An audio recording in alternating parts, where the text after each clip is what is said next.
This is Back to Back.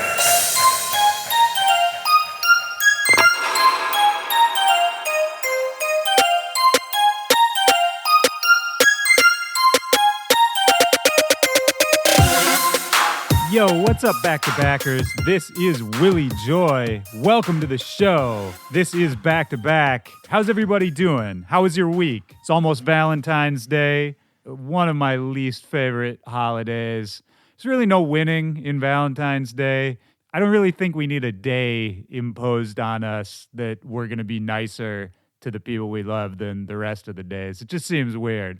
I don't know. Not a big fan. But, you know, it's all love here at Back to Back. Today on the show, my guest is Krane. Nice to finally meet this dude. And Krane right now is on his Fallout album tour.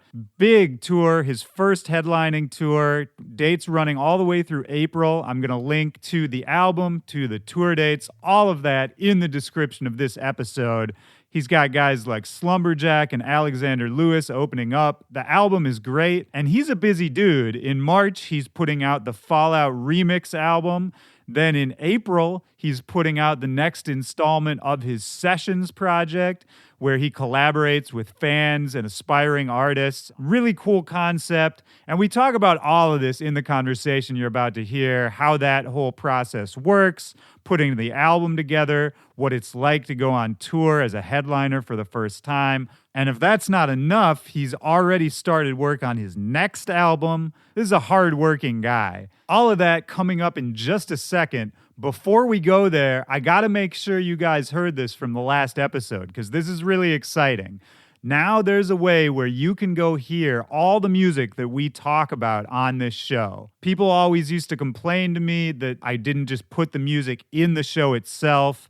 I can't do that due to copyright issues, but what I did do is make the Back to Bangers Spotify playlist that updates every week with all the music we talk about, all the music from me, from my guests, anything else we mention, anything that's related that I think you guys might dig. Launched it last week, and I really want you guys to go check this out after you listen to the show, because I think it's really going to enhance your experience of the whole thing. And I'm really stoked to finally be able to share all this cool music with you guys. Because, you know, that's the reason we're all here, right? The link to that playlist is going to be in the description of this episode. Go check it out. It's really dope. I'm super stoked about it. If you have other suggestions, other things you'd like to see on the show, other guests you'd like, hit me up. backtobackpod@gmail.com is the email address. Or you can hit me on all social media at backtobackpod or at Willy Joy. We're working on some really cool new projects for the show right now, too. I wish I could tell you guys about it, but it's just not 100% confirmed yet. So I'm going to bite my tongue. But man, we got some cool stuff coming up. On that note, don't forget to subscribe to this show. Just click the subscribe button on whatever platform you're listening on. Follow us on SoundCloud, YouTube, wherever you're at. Every week I'm posting new episodes, and it's just going to show up on your phone, show up on your computer. No hassle, just me popping out of your computer every Tuesday to say what up. Okay, the way I said that sounded a little creepy, but you know, it's good. I'm just giving you free stuff. All you got to do is subscribe. So, for this conversation with Krane, I was looking forward to talking to him. I'm a big fan of kind of the way he's built his career and just the way he conducts himself in general, because he kind of goes against a lot of the orthodoxy of what it is to be a producer and a DJ in the modern era. He's an open book, basically. He puts out a lot of sample packs with his own sounds. He releases sessions of his own music, so you can actually go inside and see how he made something. He's not really trying to hide anything about what he does, and a lot of other producers do that. He's also reaching out to a lot of the younger generation, the up-and-comers. You know, his Sessions project that we're going to talk more about in this conversation that's coming right up is a really cool idea, a really cool way to reach out to people you might not have otherwise connected to. And I meant to say this when I talked to him, we just ran out of time, but a lot of what he's doing reminds me of what Laid Back Luke was doing maybe 10, 12 years ago. Really reaching out, providing a forum, providing a place for young producers who don't have a lot of connections, are just getting started, giving them a place to kind of congregate and to have their stuff heard and to get feedback and to have, some bigger names possibly look at what they're doing. And on top of that, obviously, very talented guy. The new album is great, and he's just got a good head on his shoulders. I don't want to talk too much about it. I want to just let you guys hear this conversation because he does a great job of explaining what he's all about. So let's get into it right now. This is me and Krane, back to back. Let's go.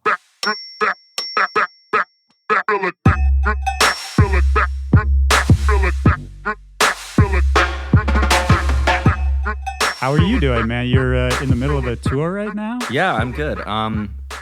It's just sort of started recently. Got back from 5 Pacific Northwest dates last week, and I was welcome home by a little cold or flu or something, so right. Recovering, and it's starting back up next week. But good. The shows have been awesome, and it's been going well so far. And it's your first headlining tour, right? Yeah, first headlining tour.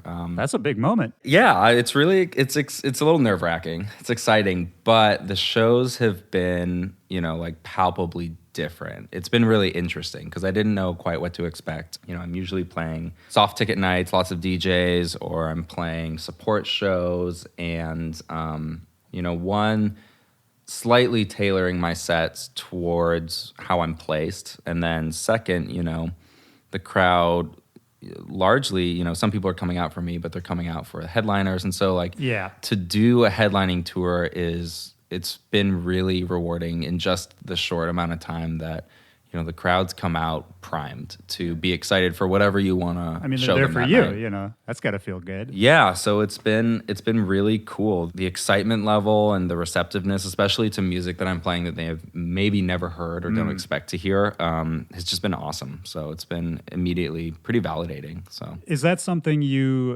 intentionally do a lot, is play stuff people haven't heard?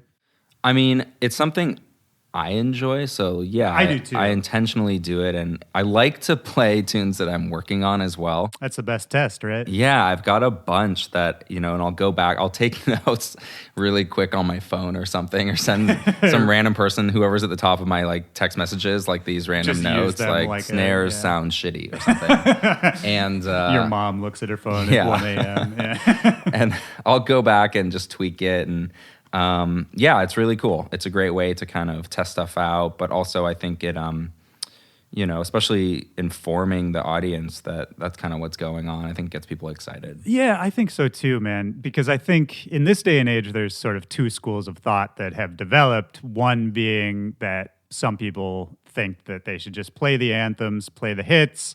These are probably the same people who are pre-planning most of their sets, that kind of thing, really. And I'm not trying to say anything bad about those people, but in my mind, that's the kind of person who's really putting a lot of thought into it beforehand and just kind of set it and forget it. And this is a set that I worked on, and you will now listen to it. But I like the more improvisational side of DJing, and I like throwing some curveballs at the crowd. That's almost the more fun part for me. Yeah, and everyone's got their little kind of pre-planned tricks up their sleeves, and I definitely still do that, because DJing is still relatively a new thing for me. When did you it's start? Always a mix. I mean, I think my first show was 2 years ago, and I had to learn, I think, a couple weeks before the first booking request came in, because this whole thing started just kind of as a hobby, and I didn't really know much about DJing or clubs or what was going on with producers and DJs and the whole scene. So it was a quick education, but it's still, I feel relatively a newcomer to it. So. Okay, that's an interesting way to come into the game, man. I mean, I think you're getting in at a really good time. It's kind of when everything's blowing up right now. But if you came into it sort of as a hobby, or maybe with no expectations for what was going to happen, what were you doing before then? You're from Oakland, right? Yeah. So I was working in tech, sort of. I was a product designer at a consultancy before I quit to do this full time. And product designer is one of those job titles that could mean a bunch. Yeah, of it's. things, I mean, right? the way I describe it, it's like architecture for objects or services. So I was doing all sorts of projects, and I remember my brother showed me SoundCloud, and I started kind of digging into what was going on down here in LA with like Soul Action and Team Supreme, and at the same time was looking for a new hobby. I had a buddy who produced a little bit, and I just bought Ableton. I got hooked on it. Okay. And not only did I have no expectations about what would happen, I was just completely uninformed. So I had no expectations. Well, what was your sphere of knowledge? I mean, how did you even get into liking that kind of music? Like, what was your first exposure? I mean, like, I grew up listening to all sorts of different kinds of music, and I grew up playing guitar. Family? No, not. I mean, my brother played the drums. We kind of grew up learning music together. Okay. My parents listened to music, and we'd go to like concerts, but it wasn't a family of musicians, right? Really. But I think my exposure to electronic music was just really minimal before, and I'm not sure if that's because of the music or just I didn't have friends or a community that was really that into it. So there was some names I knew, but it was just a part of like an overall library of music that I listened to. Okay. And I think when I started listening to what was going on with producing and just what was starting to happen, I started hearing so many more things in it that like captivated me. Syncopation or interesting melodies. It felt so much more musical, and like it was drawing from so many more different kind of musical vocabularies than the stuff I had first heard. Right, because I think, most people's first impression of electronic music is quote-unquote techno, right? Exactly. And, there was some that I really liked, but it wasn't a focus of what I listened to. I wouldn't call myself a fan. And so, when I started listening to it and then started making it, I got hooked on the software, and I made terrible music, like awful music. Sure. And I was just throwing it up on SoundCloud, not really thinking too much about it. But, I'm sort of a project person. So, like, yeah, I still took it really seriously in the sense that I wanted to get good at it. I wanted to practice. And are you that kind of person who, you like to really get into the nitty gritty, like dig into, whatever you're working on, Oh, yeah. know it inside and out? Totally. Absolutely. That's part of the fun for me, seeing the improvement and trying to kind of master something. And I don't ever really feel like I get there, but I like pursuing that goal. Do you think that's kind of the same appeal that led you into the tech world at first?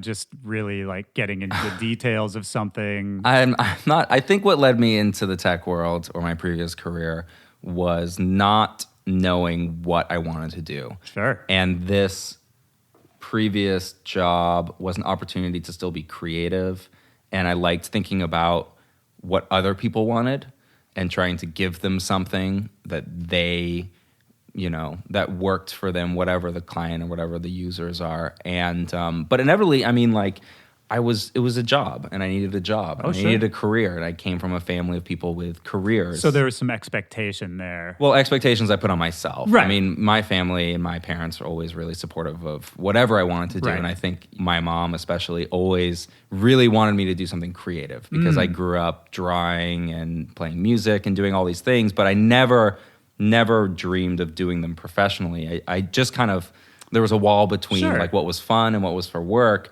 So it's hard to envision doing something like that professionally. Totally. Until you're doing it. And even when you are doing it, those first couple of years, still you feel like you're fooling somebody. You know? Yeah. So I remember when I found design in college, and it sort of opened my eyes. I was like, wow, like you can be creative and create visual things, and that could be a job too. Right. And there was this like fun moment where I realized, hey, like this looks like I can utilize some of the things I like doing for fun in a professional, capacity. And then producing was just like the big aha, where beyond getting into electronic music and making beats, realizing that there was this whole world of producing, people making music for themselves, for other people. And then that was like, holy shit, like I can think about music all day and not just be like a starving musician trying to be a rock star. Like there's a whole nother class of people in this industry, whether they're known or not, that are subsisting on it. And that was like, that's what's really exciting. Yeah, and that to me is one of the most interesting parts of the music industry that I'll always be fascinated by, is that the successful stars in any genre, those are always just the tip of the iceberg, And I don't know if that's something that a large portion of the public understands. I don't think they do. Yeah. I mean, I had to learn about it. Right. And I was a fan, and I didn't know. and my friends didn't know. And even now, like, I feel like I'm spoiling the surprise or the magic for people somewhat, like revealing just how many people are involved in any big musical project. But I think it's awesome. I think it's cool, and I'm really excited that it's happening. I mean, it humbles you a little bit too, I think, once you realize that all of the biggest songs are not just written by one genius off on a mountaintop somewhere. Totally. You know? That's a tall hurdle. Yeah. To put, and a lot of pressure to like try to envision yourself writing this huge hit all by yourself, or trying to envision like the one person in the room songwriting this whole thing. And then, you know, I just never thought, I thought that's how it worked. And I thought, like, that's not going to be me. I'm never going to be that good. And so, I don't know, it's cool. What's going on with electronic music on one side is cool because there's, like, teams behind it. And I guess we're more talking about, like, big hits and pop music. But on the electronic side, level too. I think of it like folk music. And that's what's really cool. It's easier to pick up a laptop than an acoustic guitar now.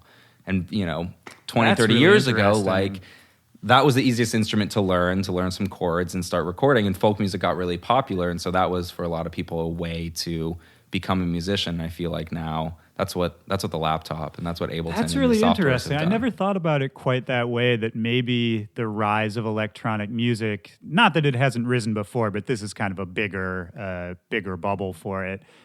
Maybe that is just tied to the ease of access. I think it is. I mean, the fact that I could be proficient after a year or two, enough to be a professional, is faster than any instrument I can imagine. I mean, even after, like, I grew up playing guitar. After 2 years of guitar lessons, I mean, unless you're, you know, taking like 2 or 3 lessons a week and practicing as if it is like a class in school, like, which most people are not. Yeah. I mean, even 2 years is a hard amount of time to be able to sit down, play something complicated. Yeah, for you're like not going 2 to be hours. a pro most likely after No. 2 years. No. That's true. Were you playing in bands or orchestras or anything like that? I mean, lightly, like, you know, I'd play with friends or my brother, and we were just kind of into metal and stuff like that. But it was nothing, I was never like a band guy. I hated being on stage. I never wanted to be in front of people. In college, or I guess in high school, I started playing, like, you know, in the high school jazz ensemble, and I'd jam with friends. And then in college, through the School of Music, played in some ensembles, but never really took it seriously. And I hated being on stage. I hated performing. I really didn't like that. Still? No, now it's fine. Yeah. But I mean, it's not that I hated it when I started DJing, but it was nerve-wracking. Well, and it sounded like it was never your goal. Like that wasn't what you were envisioning, is one day I'll be on stage in front of 10,000 No, people. what helped me was I told myself, this is the work part of the job, which is funny because for a lot of people, like, this is the reward. This is for me, it's the pinnacle. The exact opposite. Yeah. And I was like, you know what? Like, pretend you're back at the design firm. This is the client meeting you had to hop on a plane to the Midwest for, to present some product you don't even really care that much about, but need to appear to.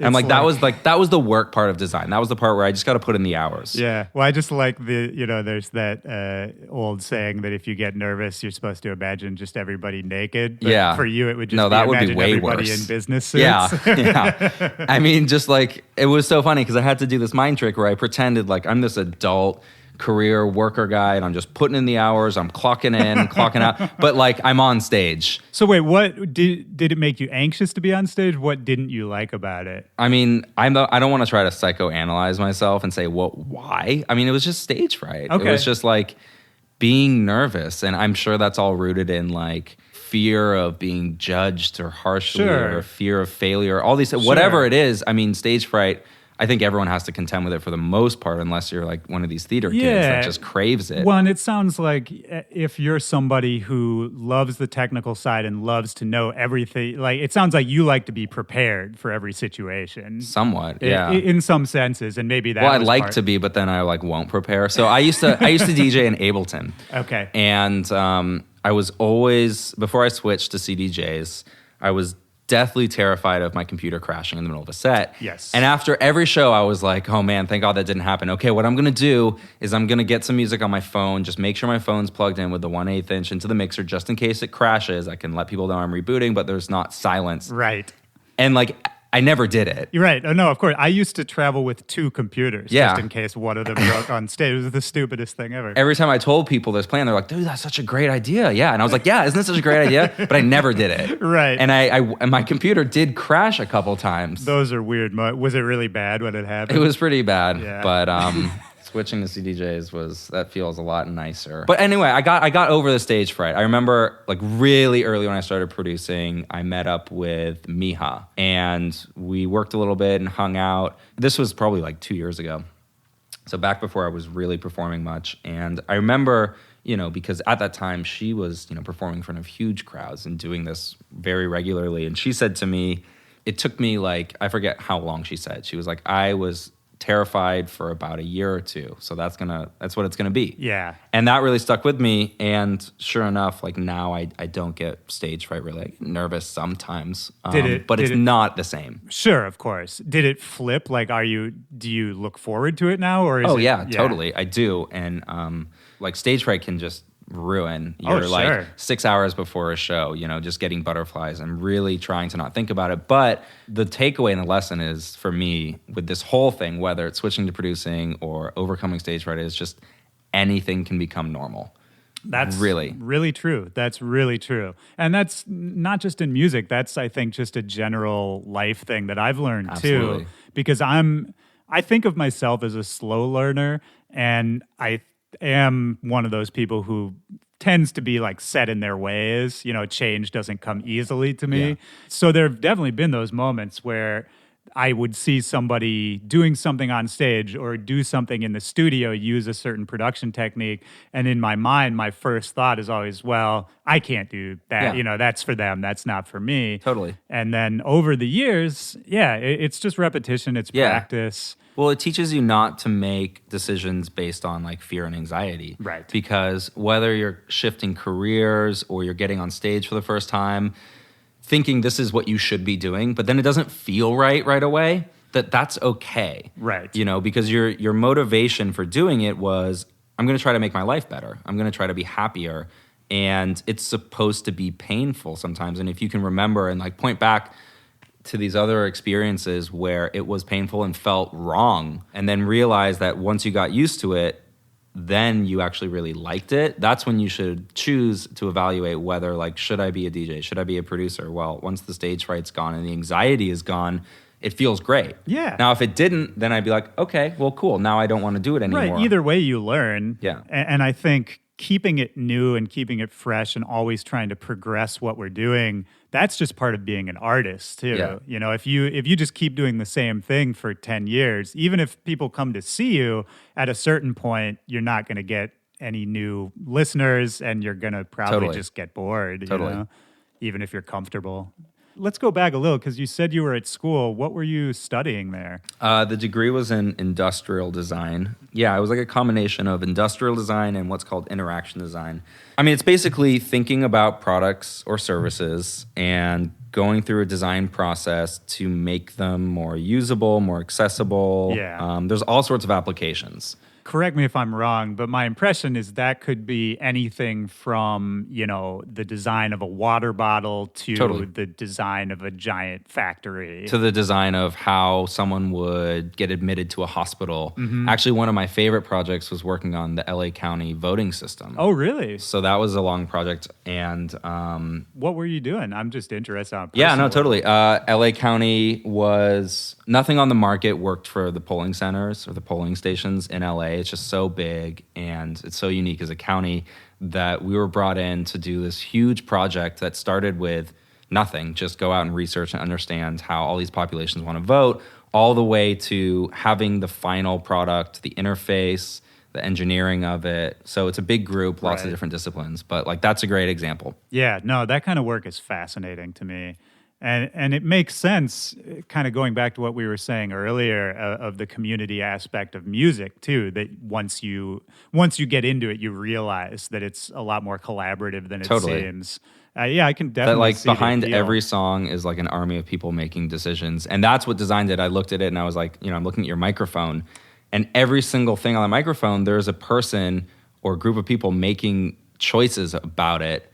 Right. and trying to figure out what it should behave like, what it should look like. Yeah, that is fun. Yeah, from the colors to, the space between the grooves where you grip it, all of that.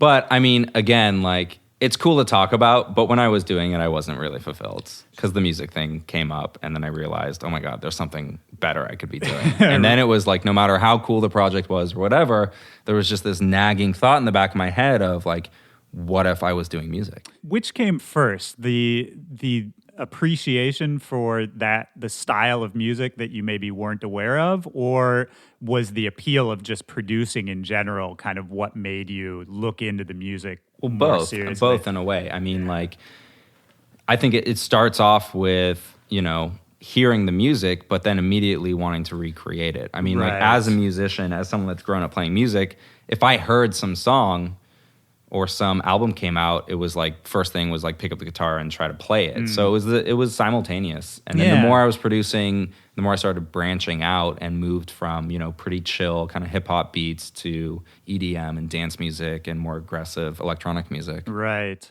Did you start going to shows or anything like that? No? I think I went to like one. I mean, the first, if not one of the first, if not the first shows I went to was the one I got booked for. Really? I just didn't realize. I mean, again, like, you have to imagine you know nothing about this scene. You're not like a fan that goes to shows. You're just making beats.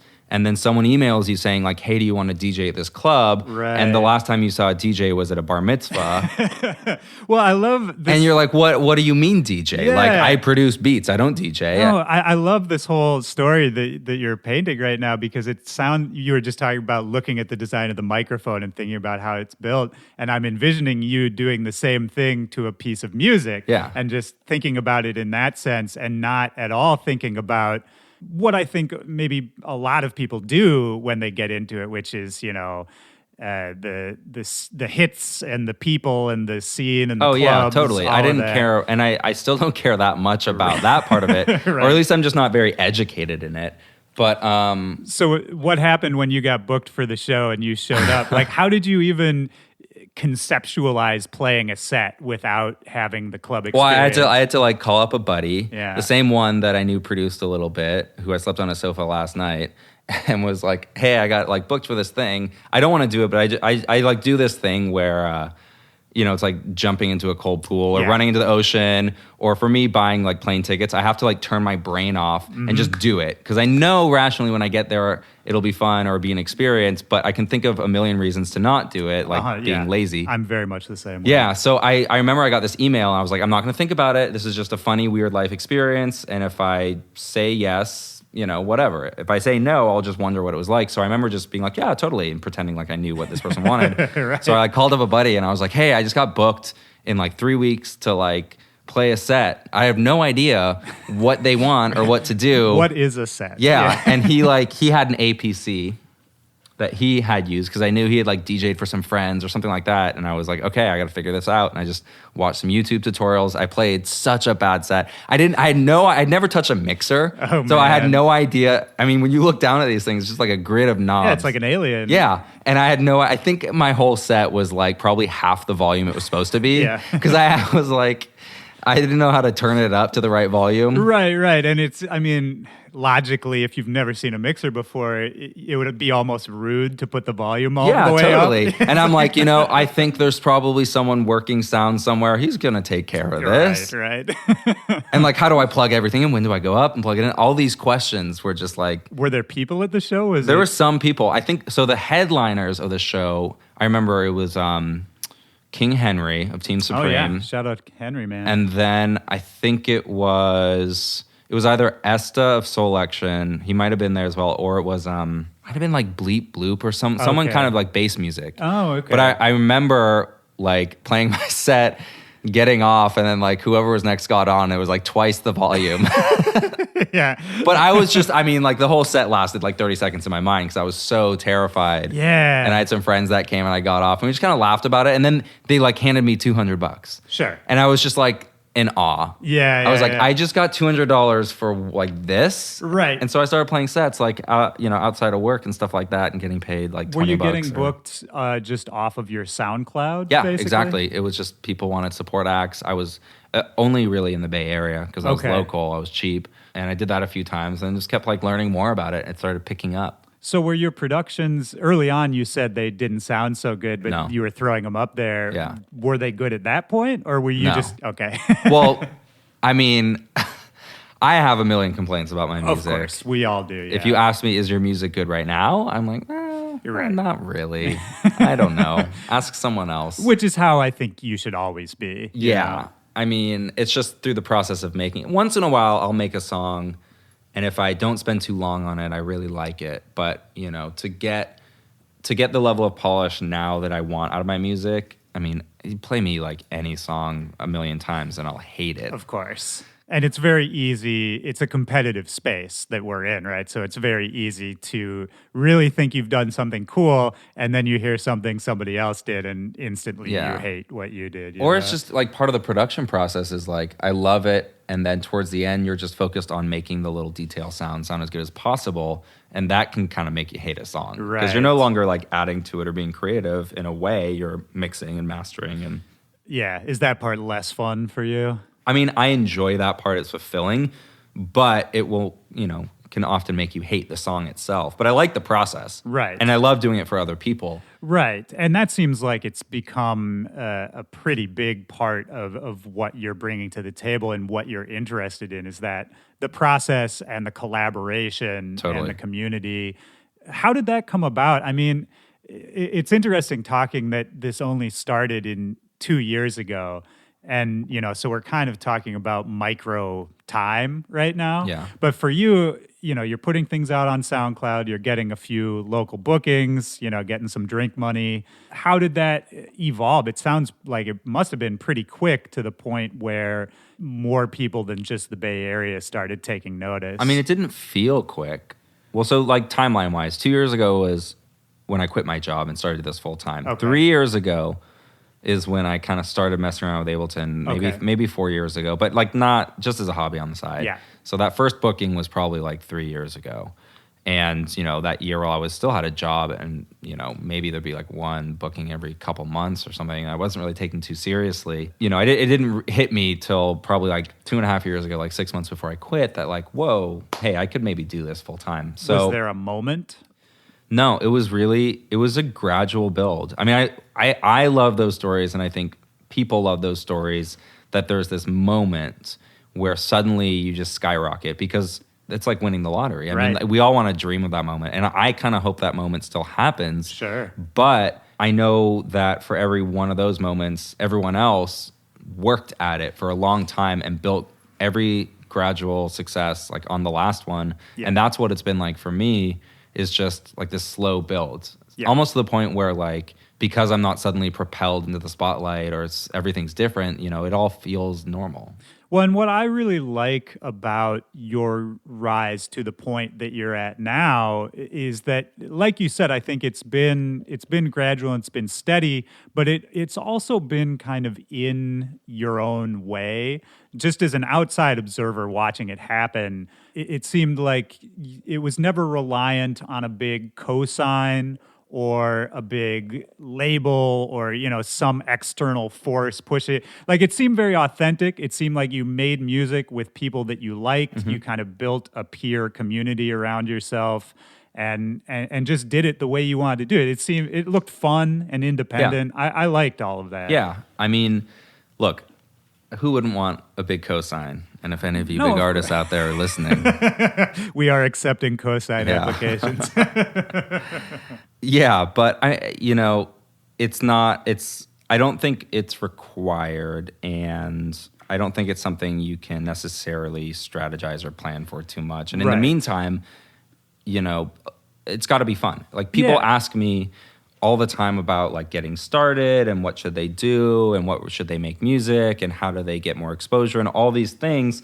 And like, I have answers for those questions, but the bottom line is, I always say like, here's the thing. You need to love not having all these things you want. You need to love sucking. You need to love not having music you're proud of. You need to love not having blogs covering you. You need to still be enjoying this process, because everything becomes normal. No matter what level of success you attain, that feels normal, and there's always more Now, there's probably some really awesome Zen people out there that do reach a level of success and they're like, this is it. Right. Like, I would like to plateau and maybe come down from here. That would be great.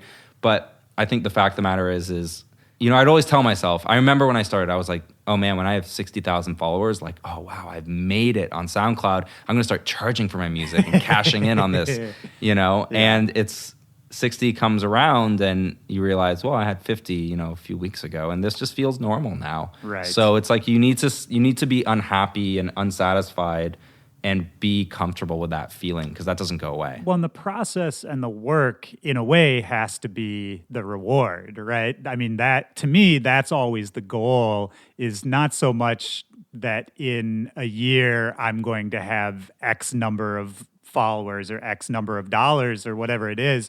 It's more that in a year, I want to be working as hard, if not harder, than Totally. I was the year before. Yeah. Yeah. And yeah, I like thinking about it that way, man. And it seems pretty early on, right? You started, how do I want to say this? Well, so just a minute ago, you were talking about what you would tell people trying to get into this or to enjoy the process. And I think you've kind of managed to become an authority figure on this because you've been so inclusive with other people in your work. Yeah. And talk a little bit about that. Were you collaborating with people really early on, trying to bring people in? Yeah, I mean, partly and still, it's about me getting to learn how other people work and picking up new skills.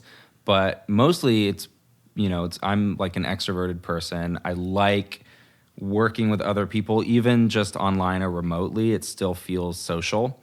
I like having people around. And even when I'm not working with other people, I'll go sit in cafes. Just something about, soak it in. Yeah, like being amongst people while I'm working feels like I'm killing two birds with one stone. Like I'm satisfying my need for like socializing and I'm getting work done. I am jealous of that, man. It's, and also, having a regular job, going from being surrounded by people and being in design, which is very social and collaborative. Like Right. Introverts do not do well on design teams. They struggle because they want a lot more personal time. And going from that to then suddenly I'm like by myself at home in my home studio was just like a little aggravating. So It's partly that. It's partly because it's just fun. Like working on a song and then letting someone else mess with it and seeing where they take it is just really exciting. Well, it's like you said earlier about working as a product developer and having someone else who has their own goals for it. And all of a sudden, it's not just you coming up with every single idea. It's, maybe somebody else has an idea for how they want this to end up, and you can just kind of either help them see a vision or get it to a certain point and then bounce it off to them and let them transform it. And for me, that's really creatively fulfilling too. Yeah. Because I think the nature of creativity, at least for me, is that there's kind of these sparks, these little explosions of ideas, right? And it's very exciting for maybe short bursts. And then after a while, you kind of run into the slog of it, right? Yeah. If you have a cool idea, but then it's not finished and you go back and it's like, well, this isn't as fun as the last time I was working on this idea. I mean, once in a while I get an idea and I don't want anyone to touch it. It's like really precious and feels really delicate. Yeah. And those are kind of like the initial it's like, I remember like the song Movin', and I chopped up this sample and I just knew that I could build a song around this thing and it could be a really kind of iconic something of mine that just sounds so much like me and not like other things I'm hearing, even though I'm influenced by a lot of other people, especially in that track. You could put your stamp on it. Yeah, and that was, again, that's one that's just like earmarked for myself because I don't want to see how someone else would take this thing. I want to see what I can do, but it's 50-50, There's also songs that I'm so excited about, and then like someone pops into my head and I'm like, oh man, like this person I bet would hear something in this that I'm not hearing. And that's fun to be in the room, to hear someone I'm working with doing something, to hear something in some sound experiment they're doing or some sketch they're doing and like boot them out of the chair because something just dawns on me and then take it somewhere. And then if they hate it, they delete it, and you just go back and forth with that. And it's that's really fun too. Yeah, in a weird, almost masochistic way, I almost like it when I send somebody an idea and it comes back completely different. It's like what you said earlier. It's really great, even if I'm not seeing what they're doing, just to hear how somebody else thinks about my idea. Sometimes the getting started process with producing is like the trickiest part because, you know, you just need to drop some sounds in there and you need to let go. And if you drop a kick in there and then you start geeking out on how it's mixed or it's not the right one and you're digging through libraries, like you've lost it. 4 hours later. You're doing the end of the process first. You know, I remember I took a drawing class and they were like, don't draw the eyebrows first, draw them last, you know, start big. And I think that really carries through. And I catch myself all the time, you know, drawing in the eyebrows of the song first, getting really detailed.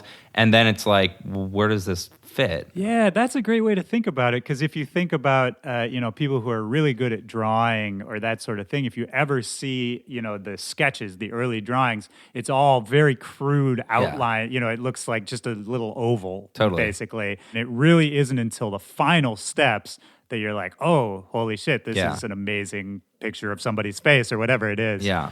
So that's something I'm trying to do more now is just play around like that. Because, I mean, again, this whole thing started with me just having fun and making bad music and taking weird risks and being really unsure about what any of these songs would do, but not caring because I wasn't trying to be appealing or create the next single because I didn't care about singles. I was just like releasing beats every week. And now, you know, there's more pressure, whether I put that on myself or other people are, to come out with hits or whatever.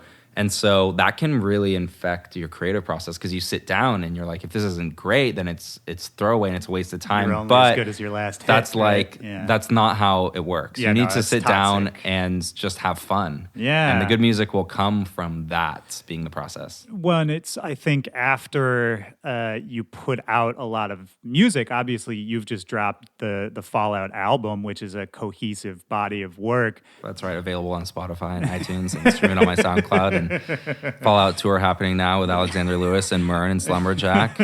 That part's going to be like 5 times as loud. Yeah. Tickets available now. It's going to be like the monster truck announcer voice. Yeah. But no, you know, that's a very cohesive body of work. Once you have a body of work that you've started under your name and people know you for certain things and maybe have certain expectations, does that change the way you approach making music now? Are you, you know, if you have kind of a weird outsider idea, do you try to tame it more or do you kind of just let it ride? I mean, whether it's after or before the album, I'm always trying to tame my weirder ideas because they can just get a little bit too weird. Yeah. And no, I mean, if anything, it's sort of the opposite. After the album, you know, I'm working on a lot more music right now, and I intentionally don't want to refer back to the album. Again, like naturally, it's going to sound like me, and that's something I've learned. For whatever reason, whether it's 100 BPM or 150, whether it's something aggressive or something mellow, like it just keeps sounding like me, and I think that's because of what I've grown up listening to and what I'm attracted to, and I don't overthink it. It's just intuitive. And so realizing that's kind of freed me up to not feel like I need to fit within one narrow genre really tightly. So in that regard, I just kind of feel like I can make whatever. Sure. And then... well, and probably the people who are following you the hardest, like the core of the people who really like what you do, I would assume they're aware of kind of all of the other stuff you're doing with the sessions and the drafts projects and all that, where obviously you like to experiment. You like new ideas. Yeah. And in theory, you're attracting those people through what you do. And I don't think people, you know, we're not buying CDs anymore. People like ingest this stuff one at a time and in playlists. And if someone, you know, I came out with a song called Numb, and that was very different sound. And I was like, oh, we'll see how people deal with it. Let's see how people on like our trap deal with this. Yeah. And shout out to our trap. Yeah, dude, seriously, like most supportive, constructive community out there. They've supported this show a lot. Yeah. And I love them. Yeah, me too. And again, like the reception is mixed, but it wasn't what I thought. Like people still want to talk about it. They're still listening to it. And it's like you can get a lot of messages in the industry from people within it saying, you know, you need to be consistent. You need to stick to your sound. You need to figure out what your hook is and do that over and over again. And I'm just like, I'm not attracted to that idea. Right. And so, you know, walking away from that, I was like, you know, I feel freed up to kind of do what I want. And people just like music. You know, there's not that many people out there that like just put on like core and just repeat it and don't branch out. You know, everyone listens to music in different contexts, and people just don't listen to bangers all day when they're like, you know, at home cooking dinner, cuddling with their girlfriends. Yeah, exactly. And I mean, also people mature and change over time, and the music scene changes over time, and the people making the music, you know, everybody evolves and grows up and has different tastes. So, you know, there was a time in my life when I was a kid, teenager, all I wanted to hear was, you know, heavy metal and fucking crazy bangers. That was what I lived for, you know, what, a year or two. But then as you go on, you learn about other things. You're exposed to different sounds. Totally. And I think it's only natural for an artist to progress. The people who do get worried about their fan base not following them or not understanding the next movement, I think that's just sort of unavoidable. There's always going to be some people who aren't feeling it, but for every one of those, there will be a new person who hadn't heard the old stuff and likes the new stuff. Yeah, and I don't think that new person that comes in through that different sound and then listens to your Spotify and there's like not much like it is going to go delete that song and be like, oh, this person's not consistent. I don't like this song anymore. I think they're going to cherish that one song even more, if anything. And look forward to what you do next. Exactly, you know? Yeah. And people really get so detailed about analyzing the genres and the sounds and stuff, but like take a step back, and my stuff kind of still has like a vein through it, and I'm never gonna like totally let go of big, you know, rusty kind of like chord weird stuff or like trappy things, because I like that music. Well, and you have a certain sonic palette too. Yeah. You know, I think you released a lot of your sample packs, a lot of the sounds that you've used in other tunes and kind of your toolkit. And you listen through those sample kits, then you listen to your catalog. And there is a certain, it's not that you're using the same sounds, but there's a certain quality of sounds that clearly you're gravitating towards. And I think like the thing that's important there is to, you know, most of the music I listen to for fun is not within the genre of music I make. And that's really important to remember to do, because that's what really informs and makes a lot of my sounds unique. So you mentioned splice, and there's like, so many people know me for this snare that I used in Propane and then dollar signs, and then now it's like kind of layered and everything. But like that snare sound, that is an influence from listening to like a lot of kind of world music and saying like, oh, this would be an interesting like thing to make a snare that kind of sounds like these other drum sounds I'm hearing in a very different kind of music. And people now know me for that snare sound, and I hear it in all these crazy songs. Like it was in this like #1 Korean Billboard like K-pop song. Really? And I heard my snare, or like the Skrillex Humble remix. Someone sends this to me and he's like, hey, pitch up your bamboo snare 7 semitones, and I do it. I'm like, oh shit, that's my snare. And I'm just like, you know, I'm not like trying to brag, but I guess what I'm trying to say is by like pulling from outside of there and doing that, I've actually kind of changed what people think of as a trap drum snare now. And that's really cool. Yeah, you know, that's a point I want to hone in on for a second, is I think you're very open with your process in general. You release your samples, you release project files, sessions that you work on. You're not really trying to keep the secret sauce secret, you know? Yeah. And a lot of people do try to protect their secrets or their process or any of that. And I get it. I get why people would feel that way. But as you've just illustrated, by not doing that, you've actually had a much bigger influence on the scene in general than you would have otherwise, right? Well, and like if people are going to figure out how to do your sound, you know, it's like the technology is becoming so accessible, and with the sample libraries and all this stuff and, you know, cymatics or whatever, if I'm building my value based on people not knowing how I did something, then I'm kind of just shooting myself in the foot. Right. Because I don't think I'll always be able to do that. So in some ways, by like kind of opening it all up, one, it just feels good because people appreciate it, but two, it forces me to keep trying new things and growing. Right. And then, the third thing is it's really not a secret sauce. I think some of the things you do in producing are novel or unique. And there are some things I see myself doing that I don't see a whole lot of other people doing, but that's not what my career should be built on. Yeah. That's not like a sustainable thing.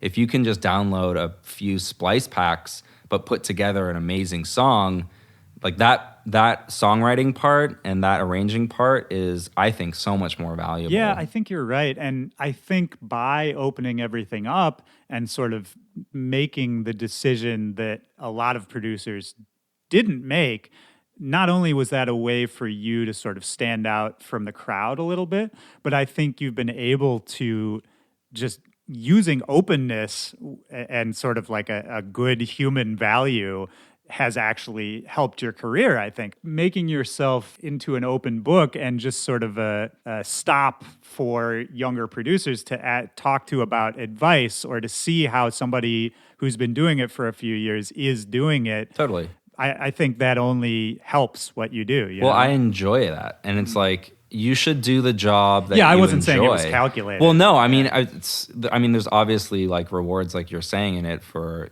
being known a certain way that's positive. I mean, I don't think anyone has any obligation to do that. I just enjoy it.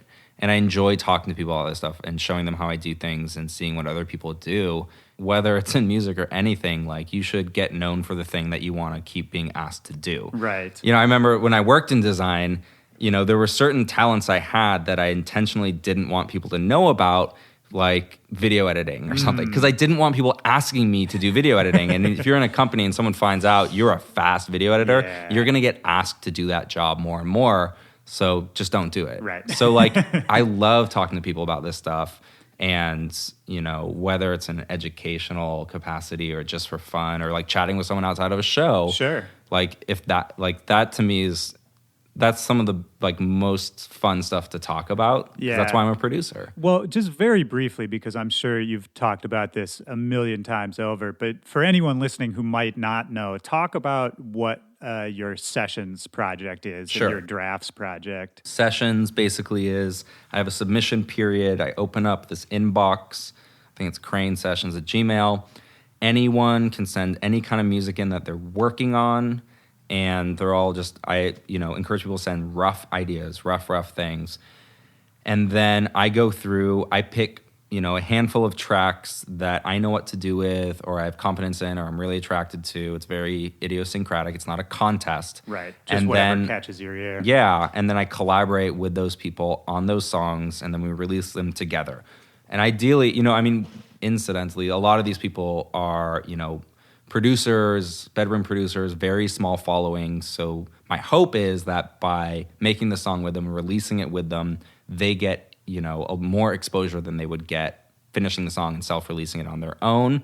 So I feel like I'm giving back a little bit. Yeah. And it's just fun. And it's a way for me to keep releasing more experimental stuff and more songs in general rather than kind of withholding. I like everything about what you just said because maybe that is an outlet for something that doesn't fit the cohesive thing we were talking about a minute ago. Always. Yeah. And I'm sure working with not lesser known, but maybe newer producers who are doing things in different ways, I'm sure you learn a lot or pick up some tricks. Oh, totally. Too. I mean, and it's really intimidating because the last round, I think I got like 800 to 1,000 submissions. And people are submitting multiple tracks. So I've got this spreadsheet where I flag every single one that I'm like, there is something here. Like, this is exciting.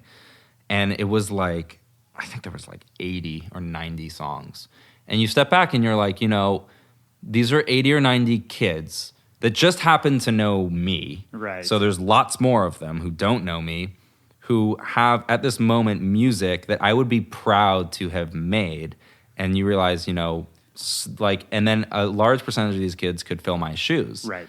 So I better work fucking hard. Because it's like this laptop thing, this like Ableton and the production technology, like it's a level playing field, man. These people are so good. I know. They're so good. And what separates me from them is not significant. Right. I mean, it's not insignificant. It's just. I mean, you've put in plenty of work, but Totally. And I bring other things to the table that, maybe they're still honing. Right.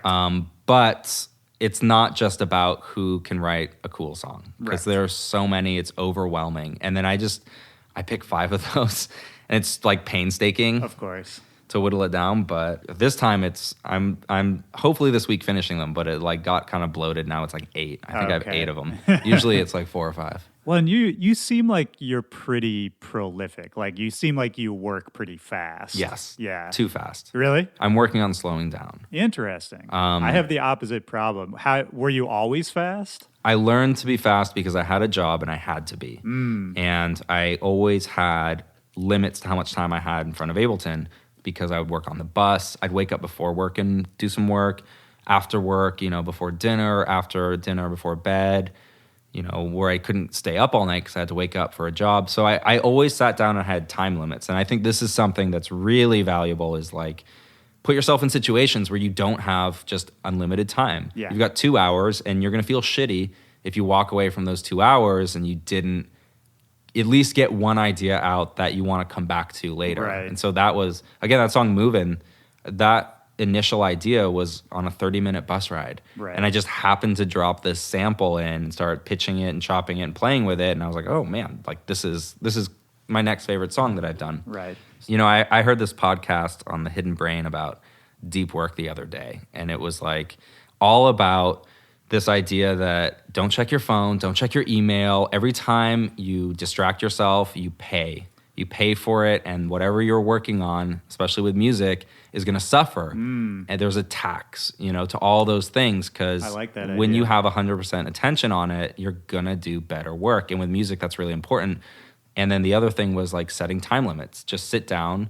You've got an hour, 2 hours to do some deep work. Right. And so I put my phone on Do Not Disturb. I put it in another room. Yep. Yeah, I know people who work in studios that intentionally don't have internet. Like they're just, it doesn't exist there, which sounds brutal for me to think about, but then I go there and I'll work with them and you get so much done. It's incredible. Now, if there's some kid though, like out there right now who listening to this, who makes like cool beats and they're like updating their Instagram while they're doing it and all that stuff, I'm like, that's then great. Oh yeah. That's awesome. Yeah, I can't do that. Right. And I'm jealous. Exactly. Yeah. I mean, it's a generational thing to a certain extent. Yeah. I still think what you said about sort of getting rid of the day-to-day distractions would apply for anyone. Totally.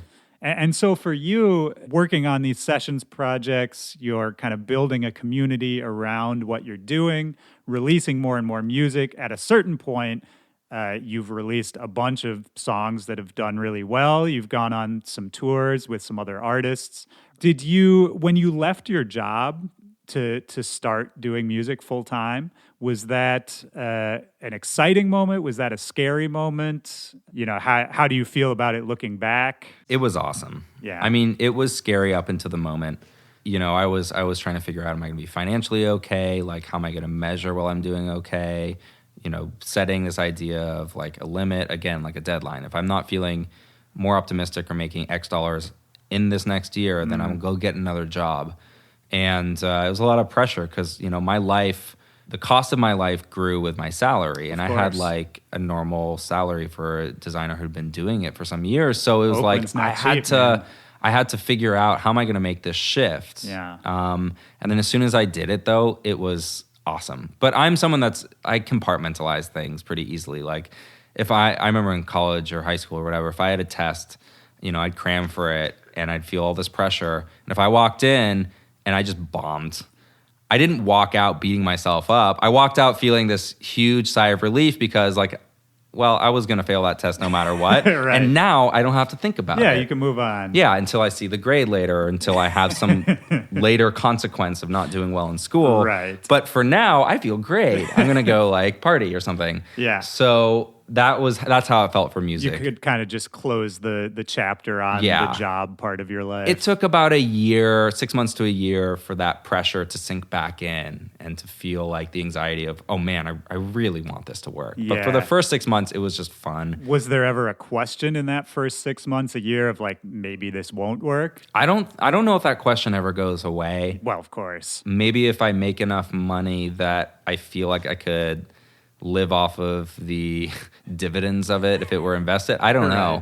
I don't know what that point is, but That's when you become a DJ who just looks at Bitcoin more than they work on music. I mean, that's a little bit right now, but that's another conversation. Yeah, that's a whole nother podcast. Yeah. Don't buy Bitcoin, kids. Actually, right now is a great time. I'm just kidding. Actually, yeah. I know a guy. I mean, the only thing I'm going to say about it is I know people who I feel like are about to quit DJing to become full-time Bitcoin people. Oh, my girlfriend's friends just did that. Really? Who I'm kind of an awe, but they figured this thing out years ago.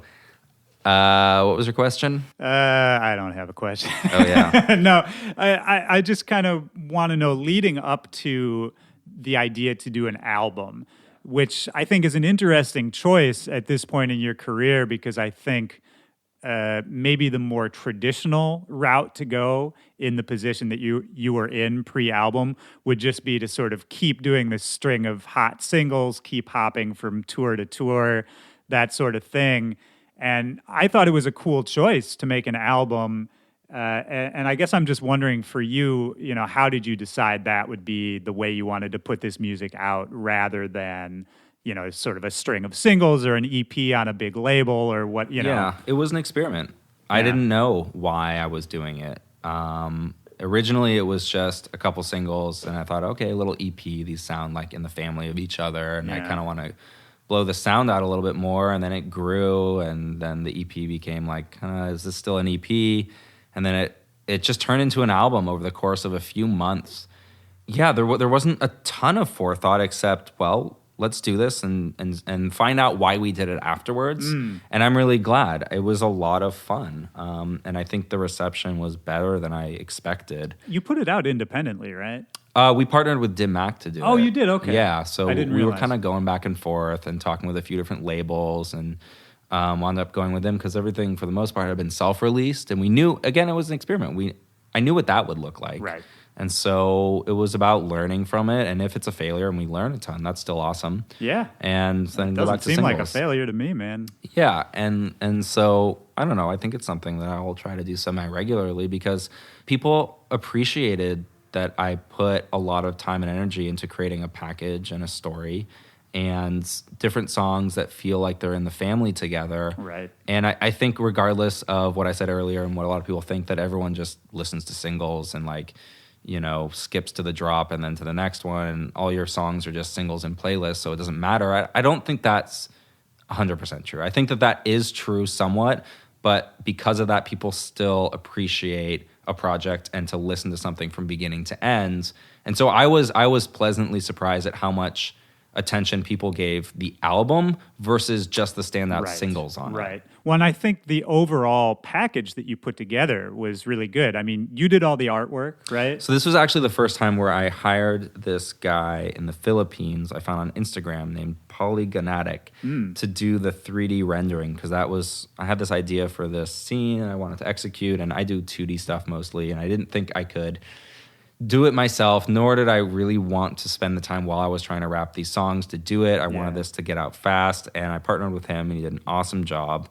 Actually working with him on the cover art for the remix album, which is coming out soon. Uh-oh. And Do you know when that's dropping? probably within the next couple months. So this was the first time that I just played art director and then did all the typography and then processed the image, like post-processed it, but Right. didn't actually make it. Fair enough. Well, regardless, I mean, I think it's a cohesive package, man. I think that's maybe why people have been able to appreciate it as a whole, as opposed to just the singles. It all holds together really well. I took another listen last night, and yeah, it's a great album, man. I mean, obviously you have a lot of great collaborators on there, continuing this thread we've been talking about of making music with your friends and people you like, and now you're taking them on tour.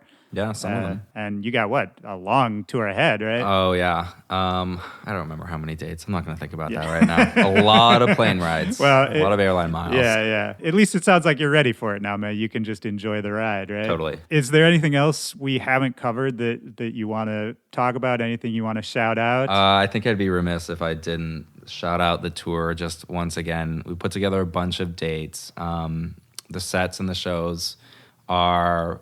they're special because if you've seen me live in a support capacity or a festival, this is going to be different. And there's going to be some little surprises on stage and working with the other acts that are coming out. So I'm just really excited about it. I hope people come out, and it'll be a lot of fun. How was that process of conceptualizing the tour? Was it similar to kind of what we were just talking about, conceptualizing the album, where you can really make a whole package? Yeah, and I think that that's reflected in the artists that are coming along and what the sets feel like and what the visual production feels like, and the rooms too, like, finding small rooms.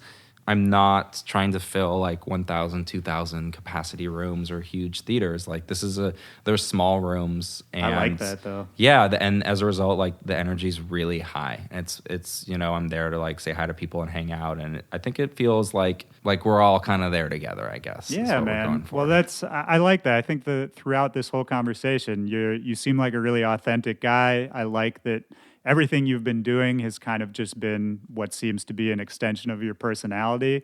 Yeah, this has been great, dude. Thank you for sitting down with me. Thank you for chatting. This was great. Awesome, man. I'll talk to you later. Peace. All right, let's go to the airport. Woo!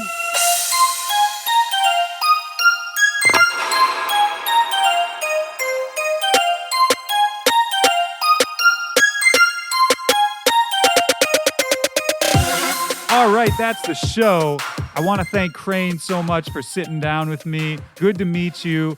I just remembered I need to send you that sample pack I was telling you about. I'm going to shoot that over right now. To everybody listening, I appreciate you. I hope you enjoyed this episode of Back to Back. Don't forget, Krane right now is on his Fallout album tour. Dates are running through April. And I'm going to put the link to the album, the tour, everything in the description of this episode. My name is Willy Joy. You can hit me on all social media at BackToBackPod or at Willy Joy. Holler at me. Let me know what you thought of this episode. Let me know who you want to see on the next episode. You can hit me up at backtobackpod@gmail.com if you have more questions, comments, concerns. Don't forget to check out the new Spotify playlist, Back to Bangers. If you want to hear all the music from this episode, that's the place. Link is in the description of this episode. And that's it, guys. My name is Willy Joy. We got some great guests coming up in the next couple months. I'm going to talk to you in a week. Have a good one. Peace.